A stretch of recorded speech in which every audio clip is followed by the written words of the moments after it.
Hello, and welcome to today's eControl Global webinar titled Selective Distribution, Tactical Implementation and Business Benefits with Vorys eControl and Euclid Law.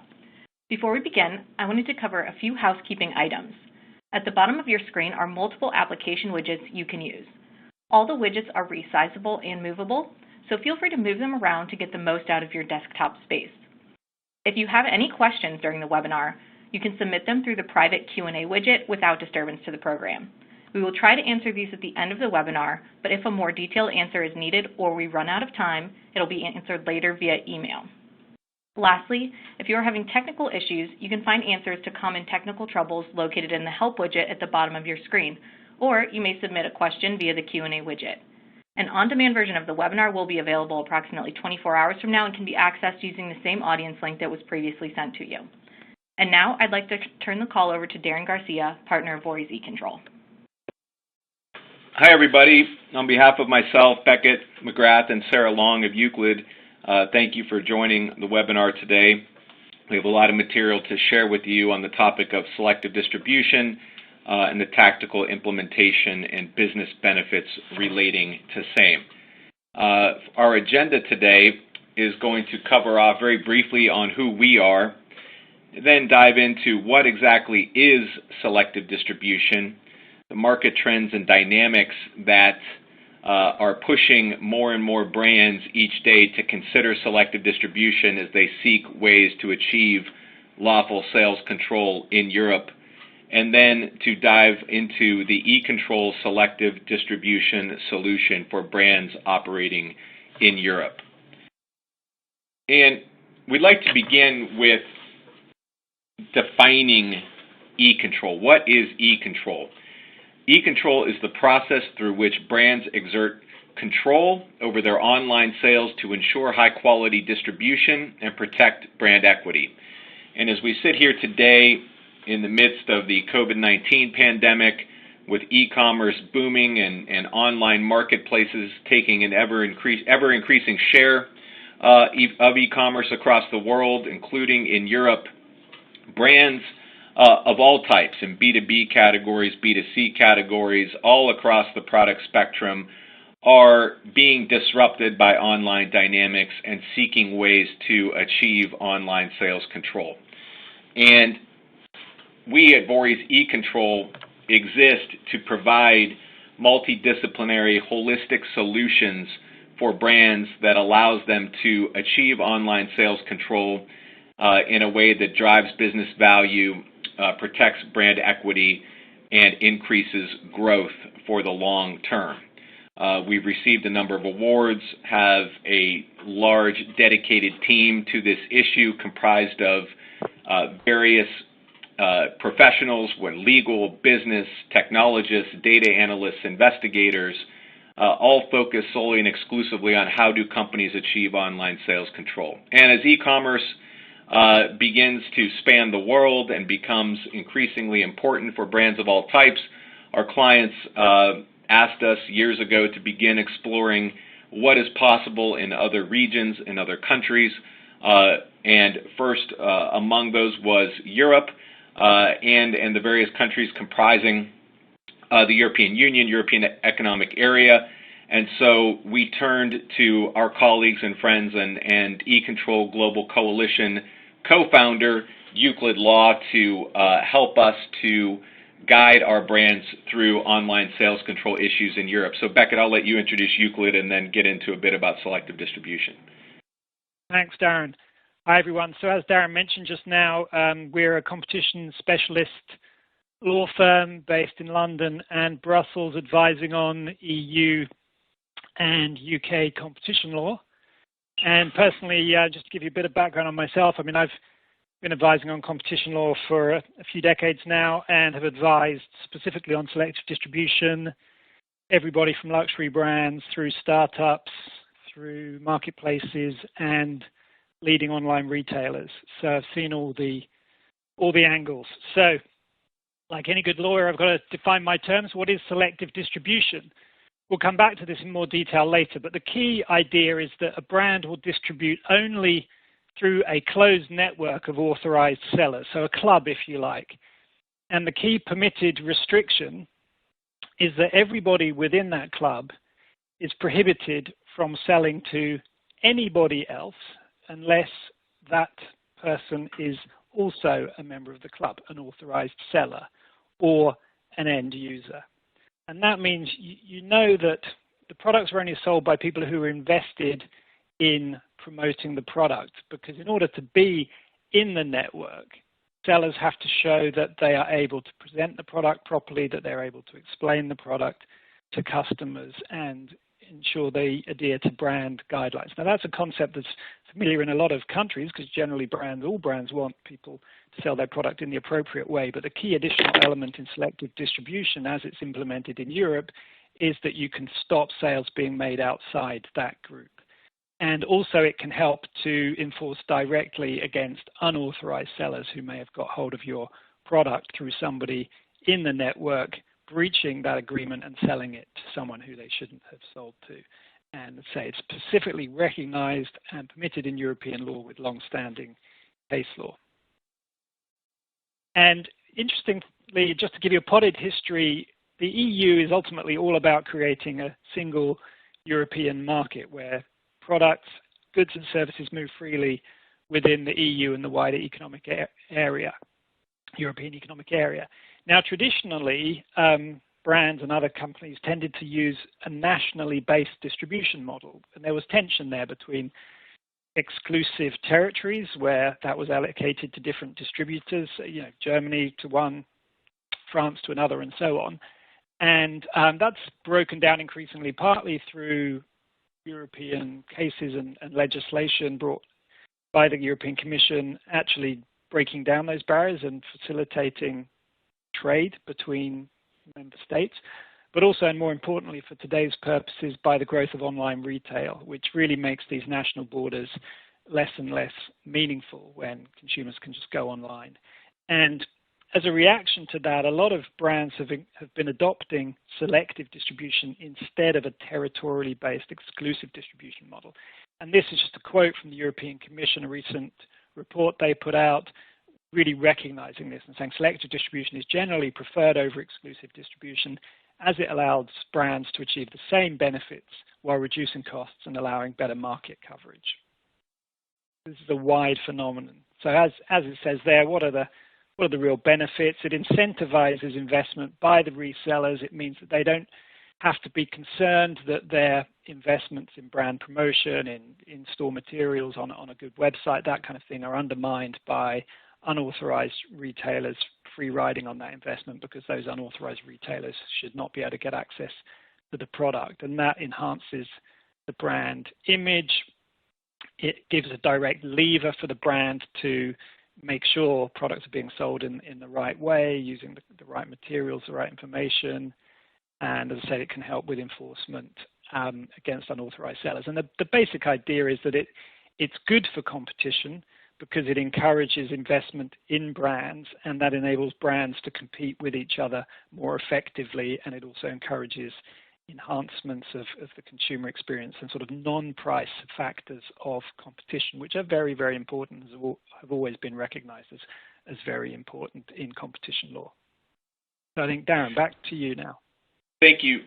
So how did we get here? How did we get to a place in Europe where brands are leaving distribution models that they've had for decades and looking to selective distribution to help them to achieve their business goals? And, we start with the world the way it was before e-commerce, relatively untransparent, meaning that a consumer in the UK could not readily see what a consumer in Germany was saying for a product, about a product, or how a particular brand was represented in the market from one country to the next. And things like diversion and gray market sales and other unauthorized selling activity weren't that big of a deal because there was no transparency. And unauthorized sellers could not reach large audiences. If there was a product quality issue, somebody complained about the product that they received, there was no platform for those people to shout their criticisms of the product. quality problems certainly did not result in permanent negative product reviews visible by anybody in the world. Distributors and retailers were not impacted significantly by unauthorized sales, but rather could exist comfortably in their existing channels and have predictable business outcomes. And free riding and channel conflict were not a significant problem. Brands did not have numerous unauthorized sellers free riding on their trade spend, their marketing spend, their promotional activity, their investments in their brands in terms of bringing new products to market with an expected product life cycle and things of that nature. And you did not have wide disparity between experience in different channels. The traditional brick and mortar channels, brands were typically relatively consistently represented from one retailer to the next or one distributor to the next, and so on. So, none of these dynamics that we're going to be talking about today were really much of a concern. Enter Amazon and other online marketplaces across the world as they are expanding very, very rapidly, including very rapidly across Europe.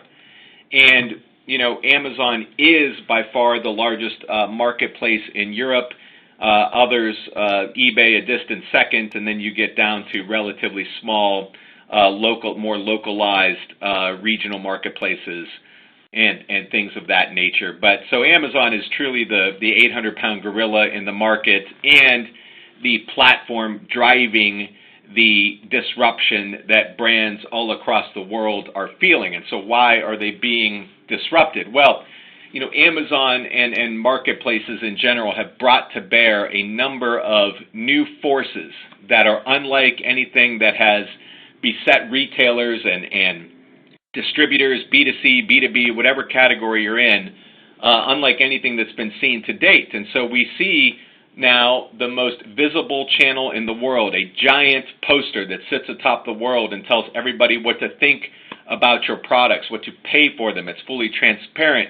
You have sellers able to enter the platform with little to no cost and begin selling any products that they're able to get their hands on. They can do so relatively anonymously.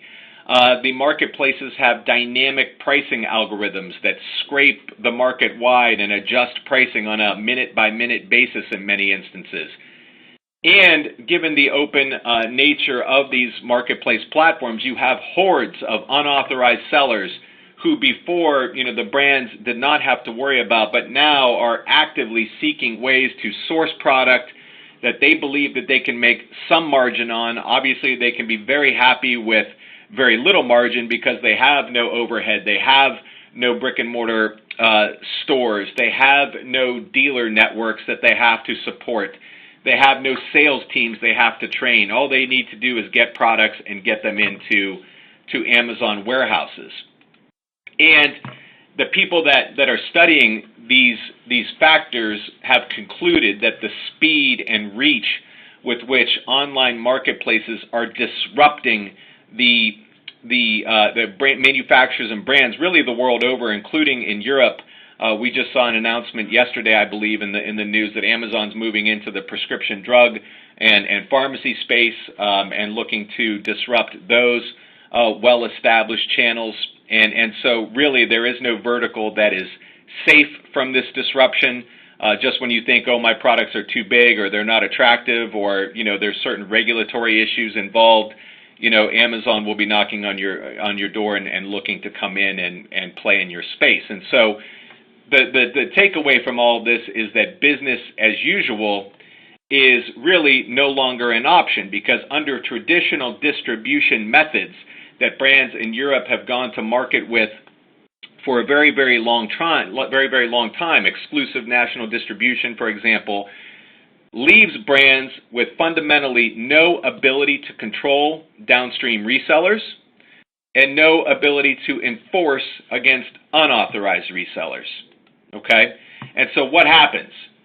When you have those limitations colliding with open online marketplaces like Amazon and all the forces that they bring to bear, very quickly manufacturers and brands will experience a breakdown in their ability to control their distribution. They will experience rampant unauthorized sales, and ultimately they will feel and experience erosion of their brand equity.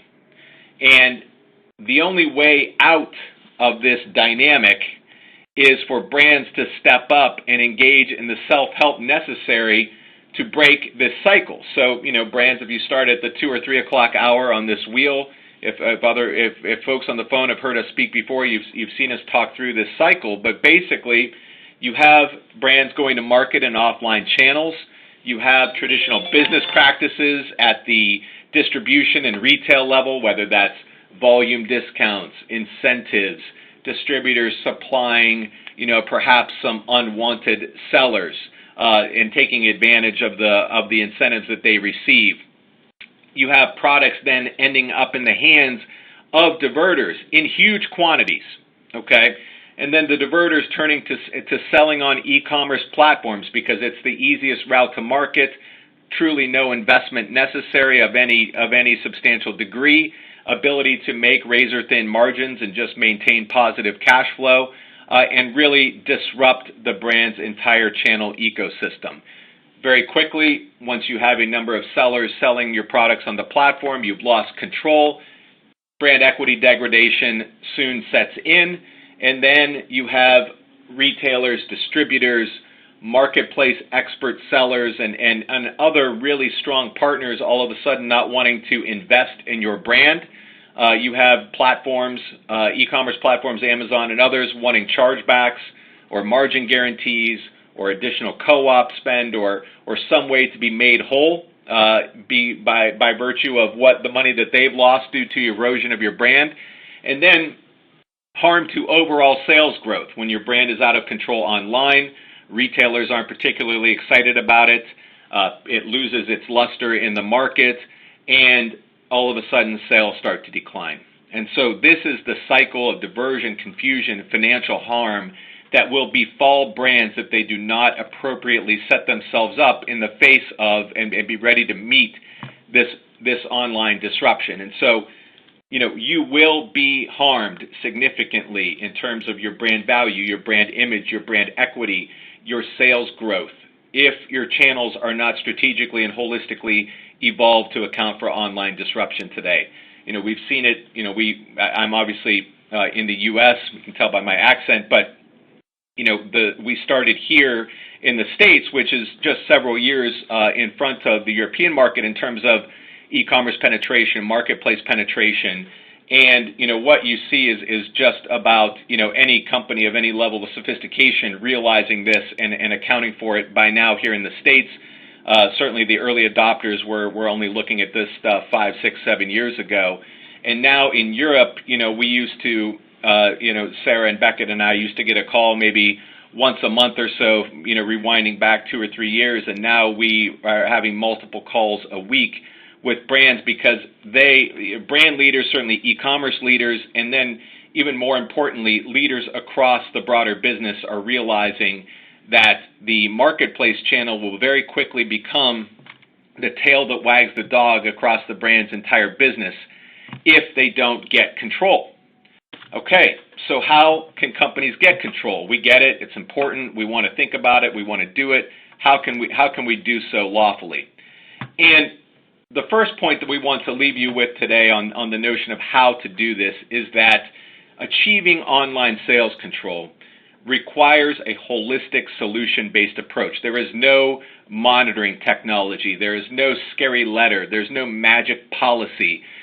There's no single point solution that will solve this for you. Rather, your business is going to have to take an enterprise-level approach because the problems that are giving rise to online disruption, which are coming back around and harming the rest of your business, start well before your products end up in an Amazon fulfillment center, okay? They arise in your other channels and your lack of control there. So brands have to look holistically across their entire business and not attempt some one-off tactic or tool because you will inevitably fail. And so at eControl over the past several years in Europe, we've obsessed about what is the truly effective online sales control solution in Europe, taking into account applicable law, business realities, and other fundamental issues for brands. And it follows the following components, and these components all have various subcomponents, and we have the unique ability to be able to reach into what is the broadest array of tools in the market and strategically configure these tools to drive the particular commercial outcome that you'd like. And so as we get into this, we start, as a lot of business issues start or decisions start, with strategy. And the key strategic decision, is selective distribution right for my brand? The answer is virtually all brands can benefit in today's market in light of the dynamics at play and the things that will happen if you do not pivot to this model. And really what matters most is your commitment to see it through. And when I'm talking to brands and I say, look, I get it, this is a bit of a change, you will have to change at some point, and it's really merely a question of, do you want to do it now, be a bit more proactive, do it before things get really out of control, or do you want to do it later and just have a bigger mess to clean up?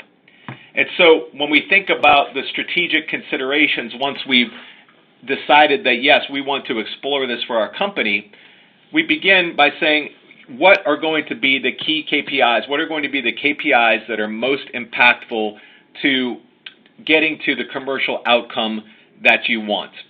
For most brands in Europe, it's going to be, as we look at marketplace channel, what percentage of sales are my authorized sellers driving in the marketplace channel, and what percentage of sales are unauthorized sellers driving. And as you increase the percentage of sales being captured by your authorized sellers, you will receive the benefit of increased growth, increased brand stability, better representation in the market, better overall consumer experience, increased review scores. And as we look at the holistic,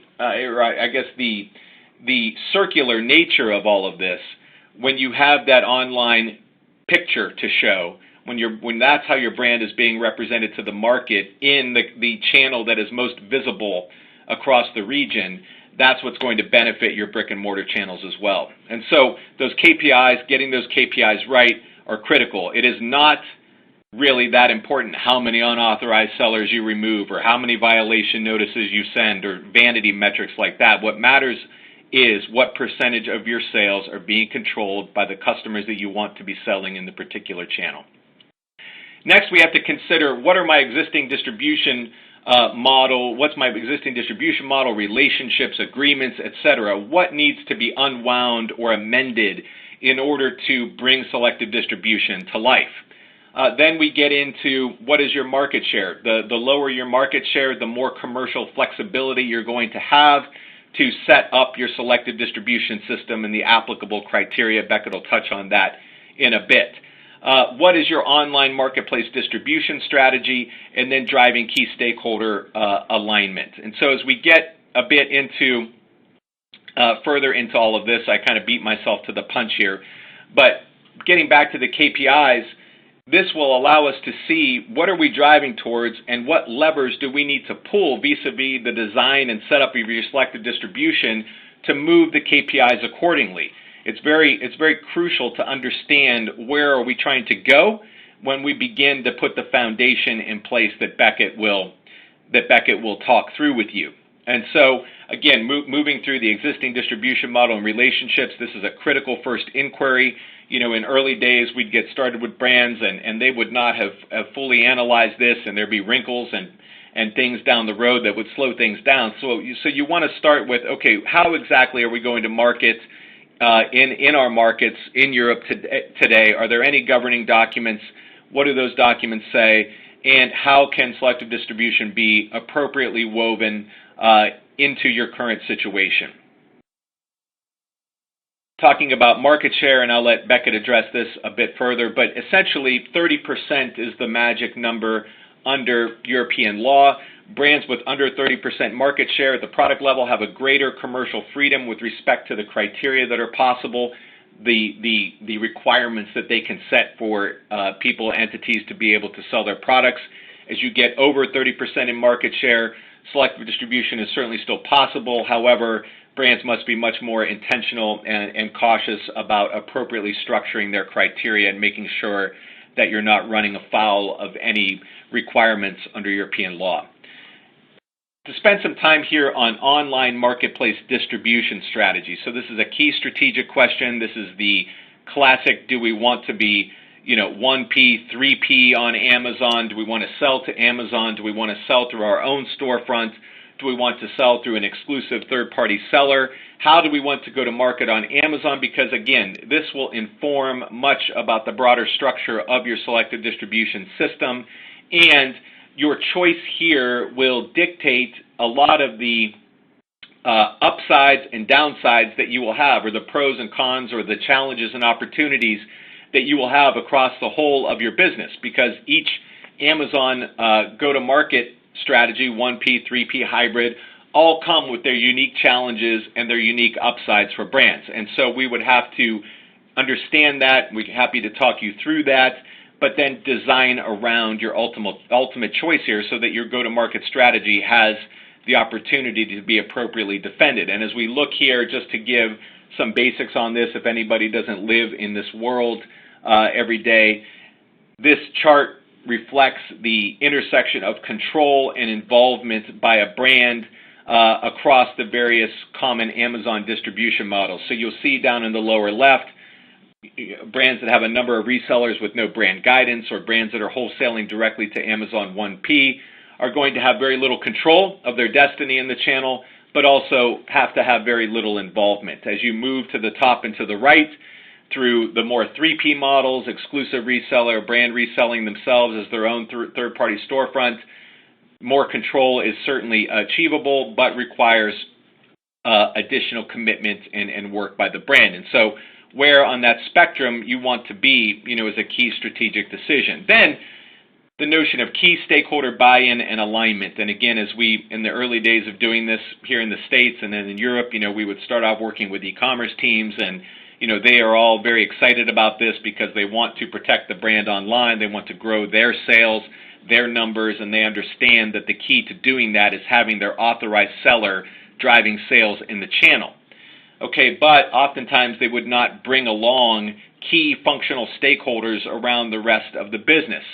So for brands evaluating selective distribution, any eControl solution, okay, you need to involve e-commerce, sales, if you have any internal legal department involving your lawyers, and then any business unit executive that would need to sign off on this at the very outset. It's critical that those stakeholders be educated, that they understand what this all means, that they understand what the business needs to do, and that threshold initial alignment is achieved. Once that's done, once everybody's rowing in the same direction, then the process can take over, and it becomes something that can be worked through very methodically. But getting that internal alignment is absolutely crucial and just a key implementation consideration. And so I'm going to turn it over to Beckett to talk here about the foundation, that is the nuts and bolts of selective distribution that allows brands to have the necessary foundation for control, downstream sale control, and the ability to enforce against unauthorized sellers. So I'll turn it over to you, Beckett. Thank you, Darren. So just to recap on what I was covering earlier, selective distribution is not new. It's been around for decades, albeit the early cases tend to focus on luxury products, things like perfumes.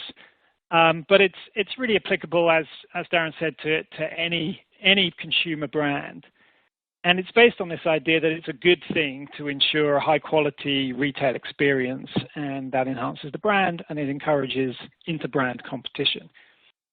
And the old case law makes it very clear that this is a good thing, and because of that enhancement of inter-brand competition, a model that inherently involves a degree of softening of internal price competition within the network is legitimate and lawful.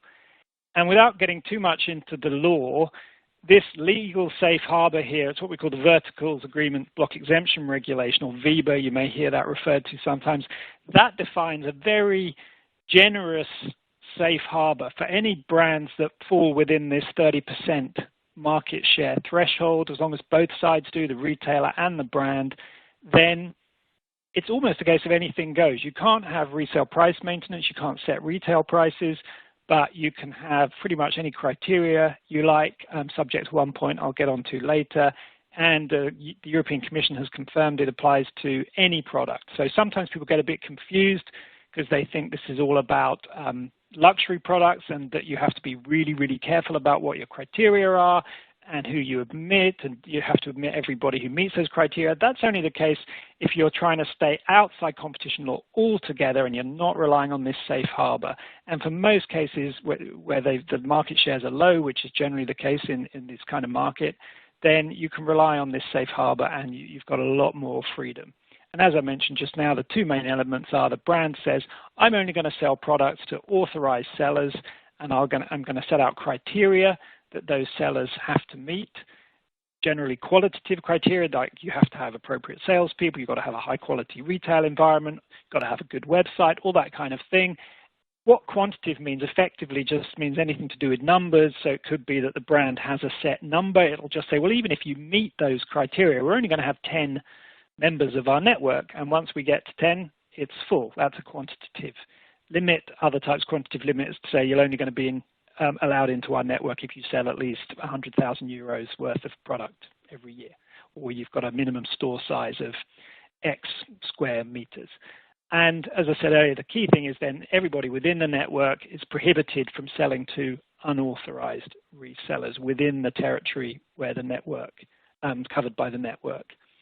Key conditions, it's important to bear in mind, there's no such thing as a free lunch. Authorized sellers must be free to sell to all other network members or end customers across Europe. Now, there are certain complexities where your territory for selective distribution is smaller than Europe, but let's assume for the moment that the territory covers all of Europe. It is okay, however, to restrict wholesalers from selling direct to end customers.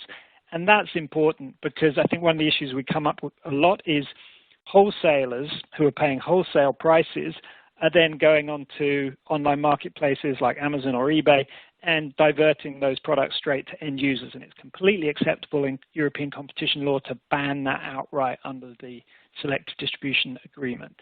It's also important to note, and this is a peculiarity of European competition law and the law of the member states, that authorized sellers must be free to sell online, because online is seen as inherently a cross-border sale, and the European Commission exists and the treaties exist to promote cross-border sale within Europe. So therefore, you can't just prohibit online, but you can apply quality requirements to say if you want to sell online, your website has to meet these requirements. You can also specify that you can only sell from this particular website, just in the same way that it's completely acceptable to say you can only sell from this particular physical store at this particular address. The wrinkle there, which goes back to the point I made earlier about having complete freedom on criteria, is you can't have online criteria that are so discriminatory and so difficult to meet that they amount to de facto prohibition of online sales. They have to be broadly equivalent to physical criteria. Now, you can argue about what that means, but I think the overall idea is comprehensible. It's basically about, are these about ensuring a good sales environment, a high quality experience, or are they so extreme that nobody could meet them? And as I mentioned just now, the authorized sellers must be free to set their resale price, although a brand may recommend resale prices as long as they're genuinely recommended and not covert set prices, and maximum prices are generally prohibited. And there's some tension there because, as I said earlier, it's accepted that within selective distribution, a softening of price competition is inherent, but that relies on incentives, that nobody's incentivized to discount within the network. The brand can't tell members of the network how to price. So to go into the criteria a bit, and these will be set up in a document. Brands don't have to share those criteria with everybody, but you need to be able to point somewhere to say, here's a list of my criteria. Either potential retailers meet those criteria or they don't. I'm going to work from right to left because that's generally how I think of it. The store environment, the physical store environment is the sort of starting point, particularly for historical reasons, and that will be about what is the experience in the store that a brand wants customers to be faced with. Now, clearly for some brands like perfume or luxury accessories, that's going to be very high-end, maybe specified in pages and pages of detail. I've seen some for perfumes which go on for pages. Others will be more straightforward. But you've got to have some kind of criteria that defines what the sales environment's going to be like. And switching to the other side, online, that really just translates that into the online environment. And the classic things there are that it's got to be a high-quality website using high-quality images. The brand may specify a dedicated area that products can only be sold on a dedicated store-in-store website, not mixed with products from competitors, for example, and that there's low latency on the website, for example. And then you have, as I said earlier, easy to grasp quantitative criteria, all about the numbers. So it's just worth mentioning here. Darren mentioned the importance of marketplaces. You can have different approaches to marketplace. In law, you can simply ban marketplace sales, or you can say you can only sell on these approved marketplaces, high-quality marketplaces, so criteria that look at the quality of the marketplace. You can also have criteria that look at the quality of the seller, so that you've got to have high seller rankings, either in percentages or just generally high, that kind of thing. You've got to respond quickly, you've got to ship products quickly. And there can be an element of subjectivity in these criteria. It's ultimately for the brand to decide on the criteria and to apply them, but they need to somehow be specified somewhere. So just to recap, you've got to decide what's right for the brand. It's important to look at the market share. I mean, market definition is inherently uncertain, so you may not get an exact number on that. Market shares clearly shift all the time, so you shouldn't get too hung up about it, but it's good to have general recognition of what your market share is roughly, so that if you've got a very strong market position, you'll probably need to be more cautious in the criteria you apply and how you apply them. And as mentioned just now, you think about the criteria and whether you have separate offline, online, and particularly marketplace criteria. But I generally recommend people to deal with that after they've got the actual mechanics of the system in place, because otherwise you can get a bit hung up on it. It's important to think about them because they are the heart of a selective distribution system and they're the driver of it, the rationale. But they're the sort of bit to focus on once the agreements are taking shape. And it is important to stress, again, without getting in too legal, you do need to have a legally enforceable agreement. It doesn't need to be in a 50-page document with contract written on the front and signatures on the back page, but there does need to be a contract which is enforceable at law, because that is your lever for actually enforcing your rights against authorized resellers who may be selling outside the network against the rules, and to use that as a springboard to take action against unauthorized resellers. So if you don't have that contractually enforceable agreement in place, it's going to be like pushing on a piece of string. Nothing's actually going to happen when the rubber hits the road. You can write warning letters, you can say stop selling my stuff, but you can't actually go to court without the contract, at least for breach of contract. And then the last thing is, once you've got it all in place, you work out, okay, how many of my existing sellers are going to be admitted. Most brands use this as an opportunity to reduce the number. As I say, that's absolutely fine.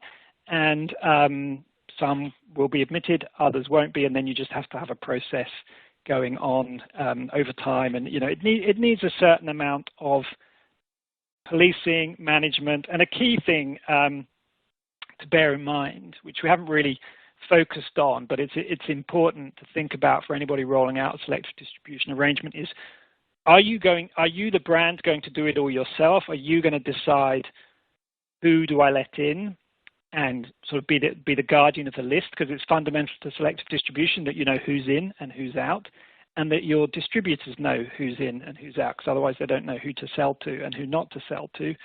And do you vet all the potential resellers who want to come in, or do you delegate that down to distributors?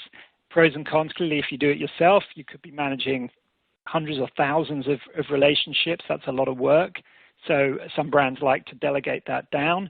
But if you're delegating that down, you have to trust your distributors to do it properly, to apply things quite consistently, and to keep track. Because if you don't know who's in and who's out, the whole thing doesn't work. As I say, I went over-egg the point, but that's a question that often takes some working through with brands. And also, it's just important to bear in mind that you are going to get some pushback, because if you've got existing resellers, particularly ones who are very happy with a territorial exclusive model, and you turn around and say, right, sorry, you're not in anymore. We like you, we like working with you, but we're going to do things differently because the brand is in control. It's their product. They can decide how it's sold. There will be pushback, and ultimately that's just something you have to deal with as you roll this out. So I think back to Darren. I might just jump in there if I can. Just to make it, and hello everyone, it's Sarah Long here from Euclid. Just a couple of comments, sort of practical comments on, if we can go back one slide, just so that we can sort of see the sort of the key points that Beckett was talking about. I think one thing that I just wanted to emphasize, because we've done this quite a bit, is that while this may seem like a lot to take on board, actually much of what you are doing is going back and looking at how your product is sold in an offline environment and probably an online environment, and potentially then leveraging that over to a marketplace setting if that's what you're looking to control. And in our experience, that's where the majority of brands are looking to exert some additional control. So while this is an opportunity and it should be looked at holistically, and you are looking at everything, often what we end up doing is taking, as Beckett sort of said, you may have pages and pages of criteria, effectively criteria, which you might have as your brand manual. I mean, we often see criteria already existing within sort of brand manuals, and it's just about saying, well, actually, if you look at how you're requiring your brick and mortar retailers to sell, and you look at how you're requiring, say, your online sales to be made, then it's perfectly acceptable to then get people within the selective distribution system to be selling on a marketplace in the same way. And so sometimes we actually end up not having to do a huge amount of work on the criteria. And that's, I think, the point that Beckett was making, that people get very worked up about what this criteria would look like and how difficult it is to pull together. Often we find that that is something the brand already has in place, and it's really just about tweaking things and making it clear what is appropriate for a marketplace setting. Probably where actually the biggest challenge is around these existing agreements that you have, particularly in exclusive distribution sort of setup.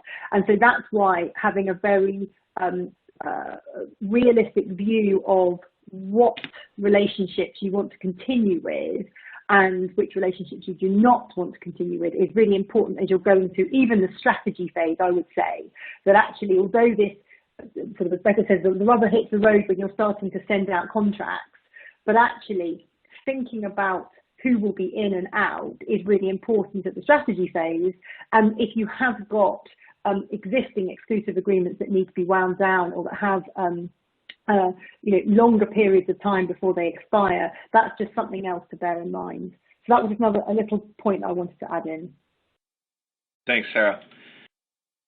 And so I guess I do just want to follow up on that briefly. I mean, just to be very kind of real world about this stuff. So, when you think about the unauthorized Amazon seller, so somebody who has gone to a distributor and backed their truck or their van up to the distributor and loaded up on your product and is now getting it into Amazon, that they have no experience in your brand. Let's say you're selling nutritional supplements and they're selling your products next to dog toys, for example, and you have no ability to oversee them, etc.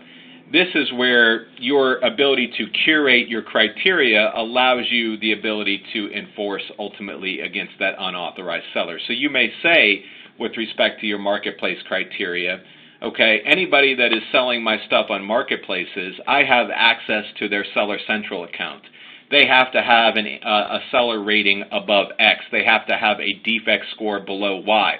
They have to have experience trading this type of particular product. I have to have the ability to inspect all of their facilities. They have to opt out of commingling of inventory in Amazon warehouses.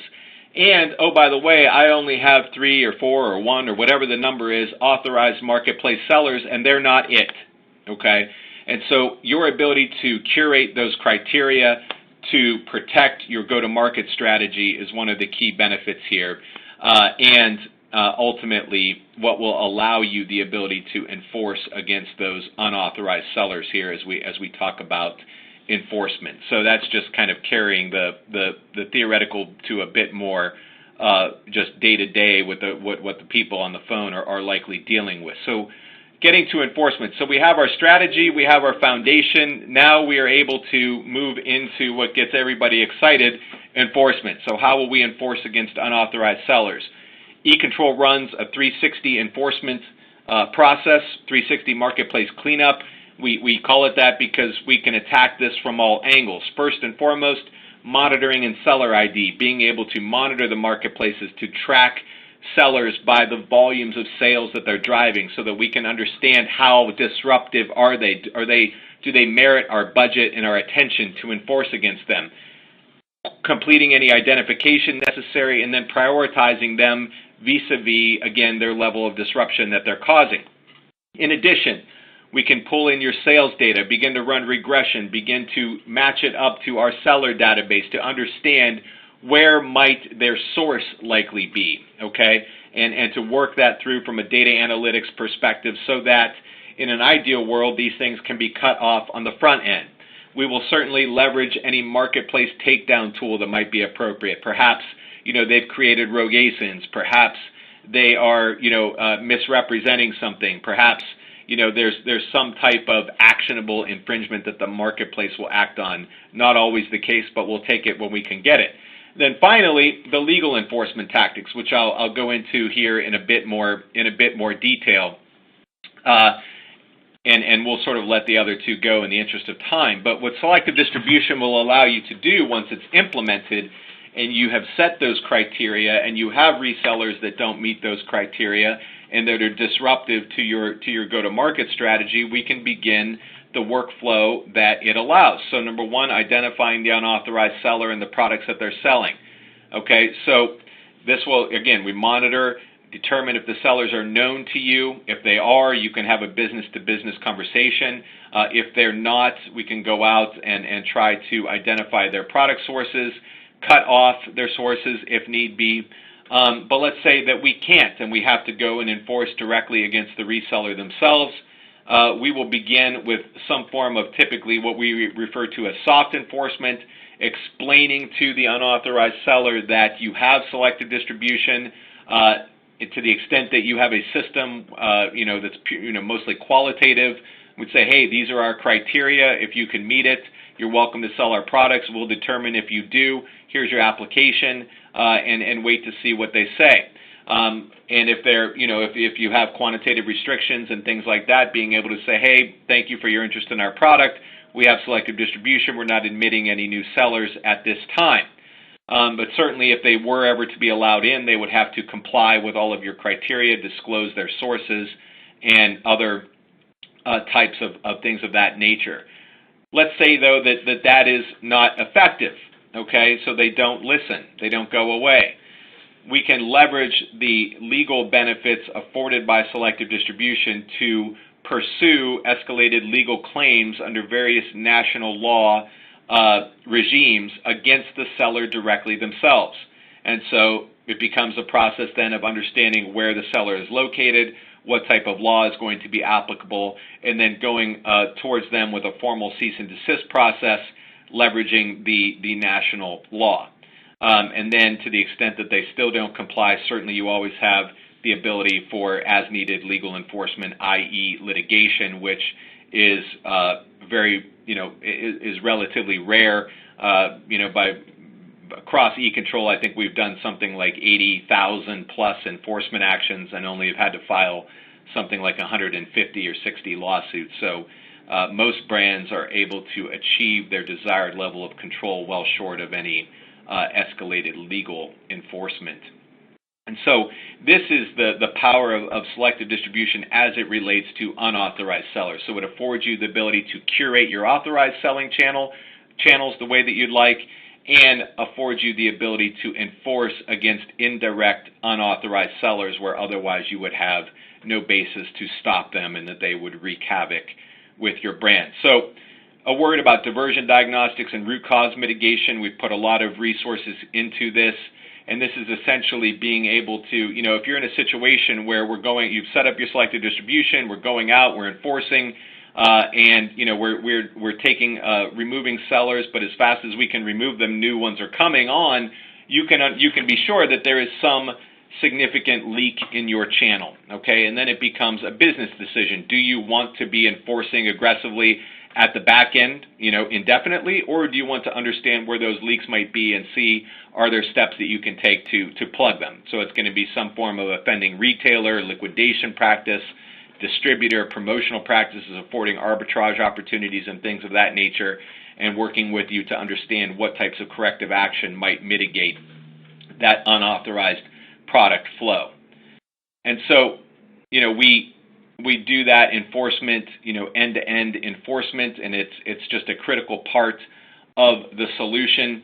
The final piece of the solution is technology and data insights, and being able to leverage technology and data to enable the most efficient and effective eControl solutions, allowing you to prioritize sellers based on their volumes, their review sentiments, diversion sources, allowing you to constantly track and report on your KPIs, and then, because everything is data-driven, being able to refine and iterate tactics as needed to the extent that the numbers aren't moving in the right direction. I mean, again, all that matters is how are those KPIs tracking, and we do, constantly monitoring them and reporting back to the brands in terms of how are we performing. Because again, it's really not particularly meaningful to remove an unauthorized seller. What matters is your strategy driving the commercial metrics that matter. So what you want to see is unauthorized seller trending down and authorized seller revenue trending up. As your authorized sellers in the marketplace channel on Amazon, for example, are holding buy box, the majority of the time your marketing, your ad spend is going to be running. When they own the buy box, you're going to be able to capitalize on those demand activities. Your organic search is going to improve, and so the ripple effects become much more significant than simply moving sales from one bucket to the next. And really, this is what's going to allow you to drive additional benefit across the whole of your business, because the whole purpose of eControl is to drive business value. So through control, position yourself to be able to negotiate improved terms with Amazon in a 1P relationship, for example, being able to increase your profits by your good sellers owning the buy box. If you're going with a 3P strategy, being able to provide the best 3P seller, if you're selling through Pattern or somebody like that, being able to provide them the highest percentage of sales so that they can grow your brand. To the extent that you want to do business with an offending unauthorized seller, converting them to an authorized seller and being able to go direct there and enjoying a better and more productive business relationship. And then finally, and perhaps most importantly, being able to use eControl as a differentiator, being able to go to your distributors and retailers saying, look at us online, we're clean, we're profitable, you ought to have confidence investing in us. We are not, online disruption and unauthorized sales and things of that nature aren't going to damage the investments that you would make in our brand.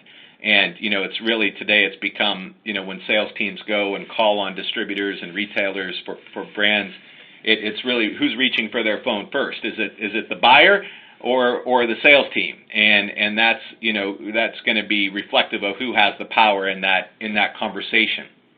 And so, when we think about the solution, again, any lawyer, I don't mean to say that, any competition lawyer worth their salt in Europe knows about selective distribution and can write up an agreement.